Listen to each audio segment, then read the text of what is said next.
Hey everyone, we're going to be going over cilia structure. Cilia are made from microtubules arranged in a 9-doublet plus 2 singlets formation. This is an electron micrograph of a cross-section through cilia.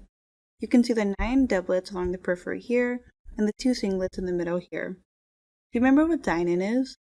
Dynin is a motor protein that is used for retrograde transport along microtubules. Axonemodinin and cilia link these peripheral 9 doublets and use ATPase to allow for the bending and flexibility of these 9 doublets in different directions. Can you recall what type of intracellular connection links cilia together?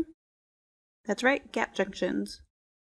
Cilia are similar in structure to flagella, especially when looking at a cross-section. But they have some functional differences. First of all, flagella move in this propeller pattern since they're trying to generate force that pushes the cell in certain directions.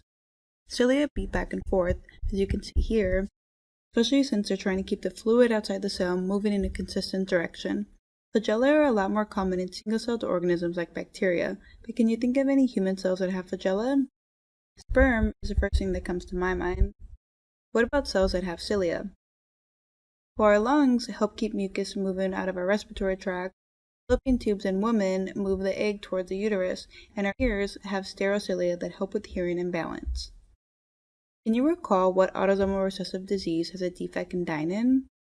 That's right, Cartaginer syndrome or primary ciliary dyskinesia. This disease results in non-motile cilia and flagella. Both males and females are affected and will have fertility issues since sperm can't move and the eggs won't be pushed along the fallopian tubes to the uterus.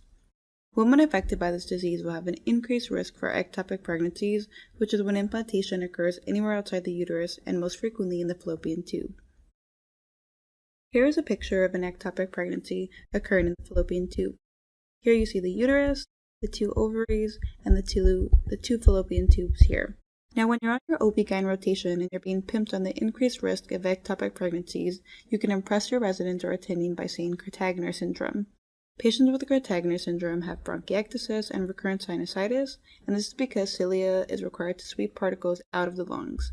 You also see chronic ear infections, conductive hearing loss, and most popularly tested, sinus inversus. Sinus inversus is a condition which the major organs are found on the opposite side of the body. So here you clearly see the liver is occupying the left side of the body, when in fact it should be over here on the right. In this chest x-ray that is straight from your book, you see the cardiac silhouette is over here on the patient's right, when in fact, as you know, it should be over here on the left.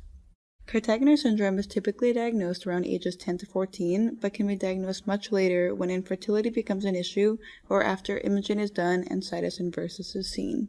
One screening test used to help diagnose the condition is a nasal nitric oxide test. Nitric oxide is synthesized in epithelial, endothelial, airway, and vascular smooth muscle cells. Those affected with Cartaginer syndrome will have low levels of nasal nitric oxide. And that is our video on cilia structure. Thanks for watching. If you liked the video, give it a thumbs up.